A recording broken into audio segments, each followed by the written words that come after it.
Hello, I'm Sarah Lister from Sheffield Digital, and today I'm talking to Lucy Davies, who is a website developer. How did you get into building websites? I started building websites, probably my first one in about 2010. I worked for a software company, but I wanted my own food blog. So I built a website for that. And then I built another website for myself for a little side project, and then one for a friend. And it just flowed from there, really. And then I think it was 2015, the company I was working for got bought out. And although they were keeping the staff on, it felt like a bit of a now or never time. I'd always wanted to run my own business, and I thought, if I don't jump and do it now, I'm never going to do it. So that was when I thought, right, I'm going to give this a go, and moved from software to building websites. And how's it been going since then, since you made that decision? It's been great overall. I mean, it took a long time to get so that the work flows. You know, there were 2-3 years of that thing where you kind of always waiting for the phone to ring or somebody to email you. And I did a lot of networking. And I think it took longer than I thought it would to build a kind of established, get a bit of a reputation and a big enough network. But now it does flow, the inquiries come in, and that's really nice. It's really rewarding. So how did you get through those 2 or 3 years where you were kind of waiting for people to come and make use of your services? I think just being really pig-headed about it, just thinking, right, I'm going to do this. And I did. There were times when I thought, should I just get a 9 to 5? Because I was on a good salary when I left my job in software, because I've been with the same company about 20 years. And, some days I just think, what am I doing? I'm, barely on minimum wage at the moment. But I really wanted to do it, and I didn't want to go back to an office. We had a couple, I've got one dog now, but we had a couple at the time. And I just didn't want to go back to being out all day, every day, and having to do what somebody else told me to do all the time. So did you focus your time on sort of creating your own website and doing websites for friends and things, or did you get like a supporting job while you were going through that period? Yeah, I did some different, I didn't get a sort of job outside the home, but I did I did a bit of work for a virtual assistant freelancing site. So, did bits of social media and some graphics bits for them. And yeah, I suppose took on jobs that weren't particularly websites, but still around the digital area. So it all helps you to meet people and get to, build that network. And then I also did a bit of training. So I learned about SEO and did a few courses and worked on my own website and my own offerings. It's always quite easy to fill the days. It was just not as easy to get paid for filling them.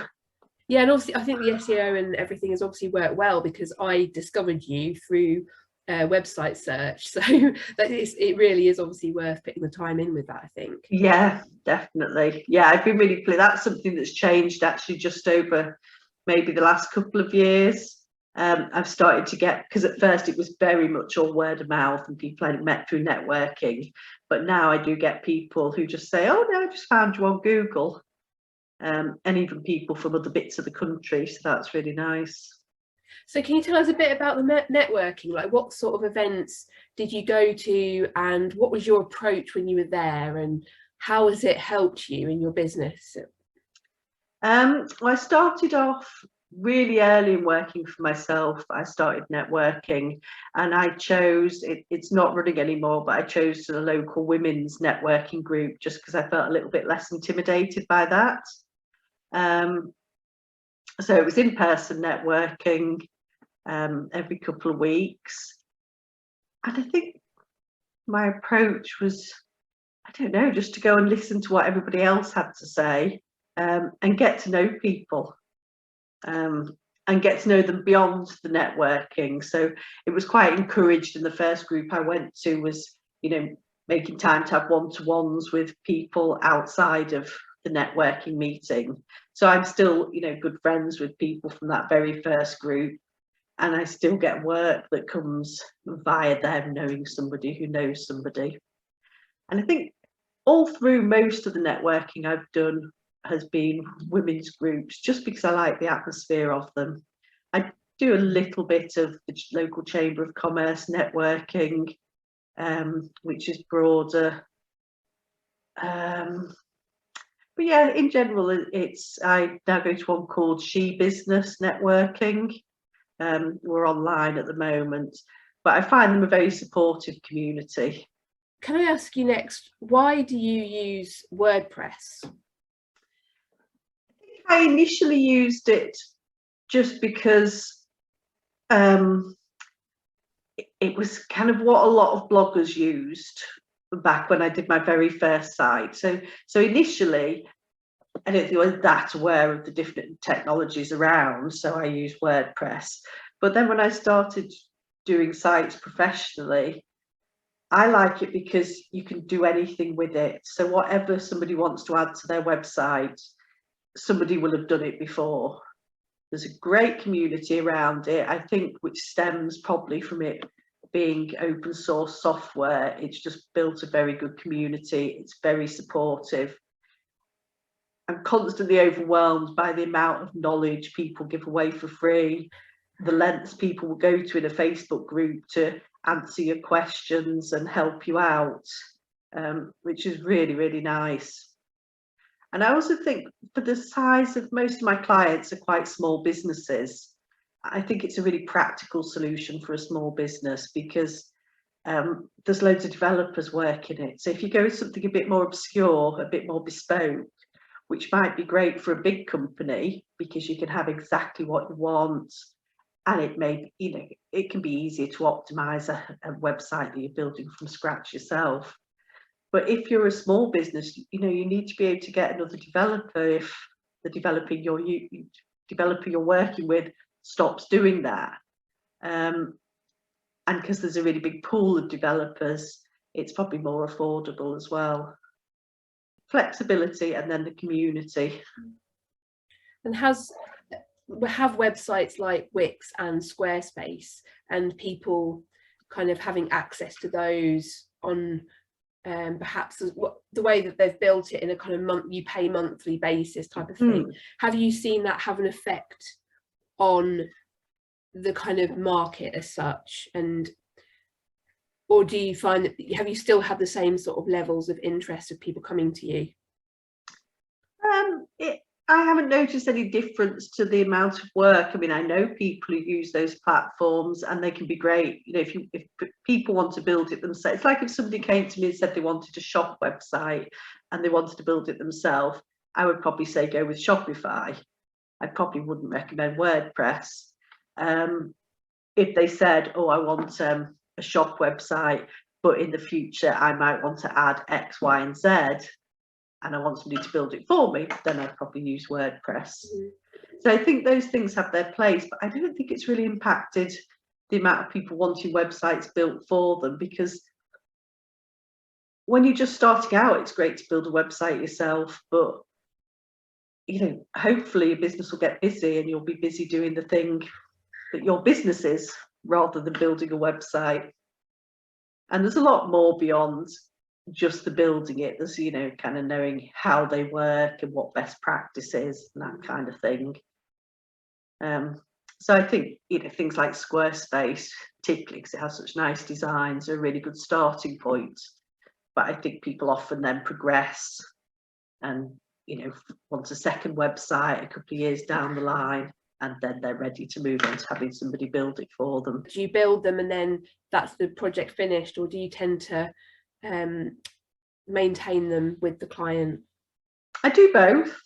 Yeah, it just depends on the client and how much. Some people come to you and they do not want to log into or touch their website ever.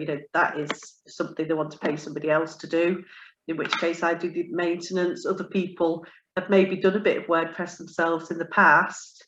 They haven't got time to build the site, but they're happy to look after it themselves ongoing, and they might just come back to me if they want an extra page adding or something new.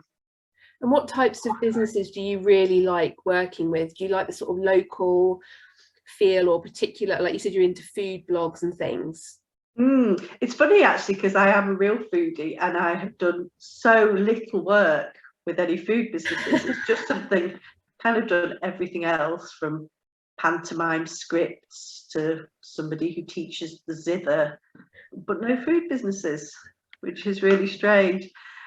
And as for like my favourite types of job, I find that quite difficult, because I have no niche whatsoever. I do such a variety of things, and I really like that variety. I quite like projects where there's an element of teaching about the website. It's not necessarily a learning platform, but where there's quite a lot of content and quite a lot of information, and presenting that in a good way. Great. And do you think that qualifications are important for this type of freelance work? That's a really interesting question, because no, they aren't, in that you can build a perfectly viable business and support yourself without any qualifications in that area. But there's a bit of a thing that if you haven't done, like if you went and did a degree, I guess, in web design, there would be all these topics that you would do. And if you just teach yourself, there's things that you don't know. And I've discovered that over the years. So, you do get better, and there's things like, accessibility and SEO and some of that sort of underlying functionality that, you can build a website without any thought for any of that, and you'll have a website and it looks good. But there's those little things as well that you don't know. So I think qualifications are useful in giving you that broad knowledge of what's important. Having said that, I've done everything myself in this area through online courses, and when I need to know something, learning about it, or tutorials and Googling and finding a blog post. I think maybe all carrying on learning is important, and always being open to kind of what you don't know, and that there may be ways that you can improve the work you're doing. And why is it important to you to merge your creative and your tech skills? I think my tech skills are probably where I'm strongest, but I like being able to use them in a creative way, because I like the kind of the autonomy of just starting with nothing and planning it out, solving the problems, and creating something at the end of the day. But then at the same, I also like working with designers, because the design side is the area I find more challenging. So when somebody does come to me and say, right, I've worked with a designer, this is exactly what I want to look like, the bit me thinks, oh, that's nice and easy then. Yeah, that must be nice. I haven't never really considered that as a way of working. I always think that you have to do the design as well as the tech, but no. Yeah, I've done quite a few. I mean, again, when I started off, I would do everything myself. I guess when you're working on smaller budgets with smaller clients, and then as you build up to businesses with a bit more money to invest, they're more likely to pay for a designer. The ideal thing is if you've got a designer and a photographer and a copywriter and a website developer, then that's lovely, because it looks really good. All those people do make a difference to the final product. And what difficult challenges have you faced throughout your freelance working life? You've already mentioned a couple kind of in the first 2 or 3 years. Has there been anything else that you found challenging? I've suffered with depression in the past, so there've been periods where I've just found it really hard, the self-motivation of having to get up and focus. When you've got a 9-to-5 job, it depends on the job, but you've got to turn up, you've got to be in the office, and it just gives you that structure. When you've got to get up and motivate yourself to sit down and get the work done, if you're not feeling 100%, that can be more of a challenge. And the other thing probably is just the imposter syndrome. You get those bouts of time where you just think, somebody will say, oh, can you do this for me? And you just think, well, I don't know. Can I? Should I? Could you be going to Joe round the corner and it'd be better? And, so your head plays with you. And that's kind of frustrating, because the busier you are, the less you get that, because, if you've got a big list, then you're less likely to dwell on those things, which means those things do come and get you at the times when you're not as busy, which when you really need to be more up and positive about everything. Have you found anything that has helped you through those difficult times? I guess I'm quite organised anyway, so I'm quite good in terms of, I always know what needs doing. Doesn't always mean 100% get down and do it. I can still procrastinate, but things like just getting started, so setting a timer and say, right, just do 25 minutes. So if I know I'm not feeling focused, I'll work in like the Pomodoro technique, where you do 25 minutes, you have a break, set the timer again, and I find that really helps me to concentrate. And I'm in quite a few online, so sort of Facebook groups, like communities of developers and things like that. And often, just talking to people in those groups, you'll always find somebody who's like, oh God, yeah, I know exactly what you mean. You think, oh, it's only me and everyone else is just sat there getting everything done and being really good. But it's not the case. Everyone has harder days. Where do you usually like to work? Where do you kind of base yourself? At the kitchen table. Have you always worked from home? Since I worked for myself, yes. Yeah, I did a little bit of co-working.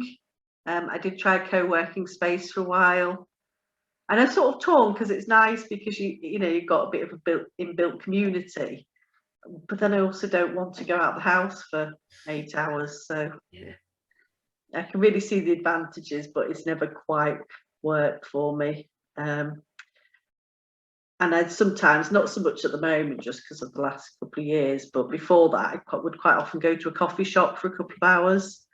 And especially that's quite good for planning and that kind of work, where you just want to sit down with a notebook and do a bit of strategic thinking. So finally, what's one important tip that you can offer to people thinking about freelancing as a website developer? I think the biggest one is to persevere, because it just did take me longer than I thought it would take, and then longer again, to get anything like established. So it's sort of do whatever you can do to give yourself that time to get established, whether that is, having a side job, getting the support of a partner, building up some savings before you make the jump. Just so that, you can, because if you're thinking after a year, oh, this just doesn't work, that's probably just because you've done it for a year, not because it's not ever going to work. And do you think that Sheffield is a nice place to sort of base yourself as a freelancer? Yeah, I think it's great, because, well, I just love Sheffield, so I'm a bit biased. I mean, it's great in that, living would be much harder in London, just because living costs are so much higher. I mean, I don't think it makes a lot of difference to me from a work point of view, because very few of my clients are actually Sheffield based. I think the geography doesn't really matter as much nowadays. I work a lot with people in Australia because I met somebody through a group and we work together. But yeah, and it's actually, it's probably you forget because we've hardly been out for a couple of years, but prior to this, there was like quite a good community. So there was a very active WordPress meetup group, and various sort of digital get-togethers. Well, thank you very much for sharing a bit of your story, very honestly and openly. It's very much appreciated. Oh, you're welcome.